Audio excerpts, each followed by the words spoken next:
Just when I thought I couldn't bear any more, I hit bottom and crashed headfirst into the iron wall that surrounded the cemetery.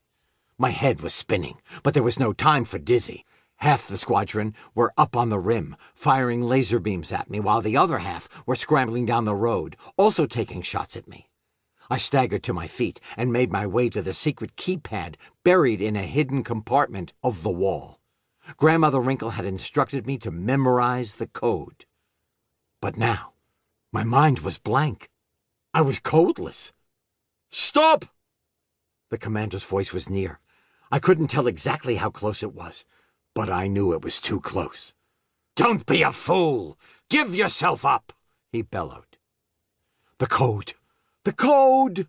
It was right there in my memory, but clouded by fear. Grandmother picked it because it was my favorite character from all the Earth movies we secretly watched together. Of course! With my fingers trembling, I reached out and punched in SKYWALKER, Skywalker. The heavy gate rumbled open. I slipped through and pressed the button on the other side to close it. Wait! Was that a hand I saw, reaching through the gate, trying to grab me? The piercing scream I heard as the gate slammed shut confirmed my suspicion. The cemetery was the final resting place for our planet's obsolete vehicles.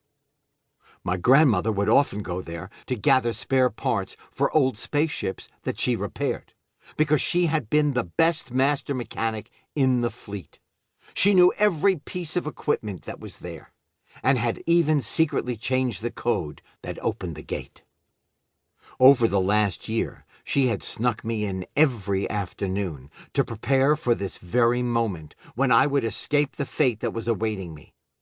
She remembered a time before the new squadron, when life on our planet was colorful and creative and fragrant, and her fervent wish was that I would have that life too. I knew every object in the cemetery as well as my grandmother did. They were like old friends. I dodged my way across rusted-out spacecraft, forging a path through shattered interstellar fighters, busted-up afterburners, and an assortment of broken wings.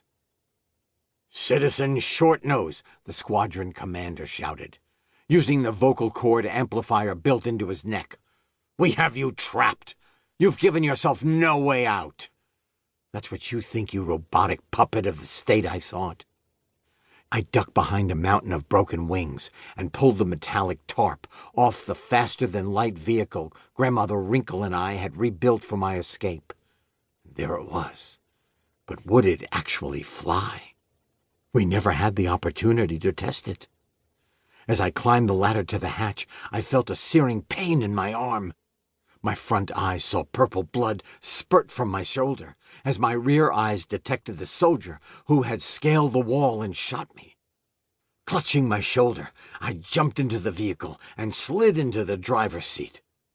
I buckled myself in with my good arm. I pulled the hatch closed when suddenly it flew open again. My sensory enhancer had sprung into action and was pushing the door open every time I tried to close it. "Oh no, not now," I groaned.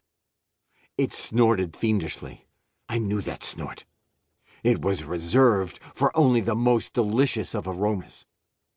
I looked through the open hatch and saw what the attraction was. A single vine of honeywort had pushed through a pile of broken wings, stretching its orange blossom up into the atmosphere. My sensory enhancer was going wild from the sweet floral fragrance. I was going wild from the constant ping of laser shots bouncing off the open hatch. Those shots were coming from close range. The squadron was closing in. I reached out and grabbed my sensory enhancer, which had wrapped itself around the vine and was making deep grunting sounds as it inhaled the honeywort blossom. I yanked it inside with a vengeance and slammed the hatch shut. "Your timing sucks," I screamed at it, pulling the orange blossom from its trunk. "For once, do as I say." In the human world, I know you don't make it a practice of yelling at your body parts, but sensory enhancers can have a mind of their own. They respond to all stimuli.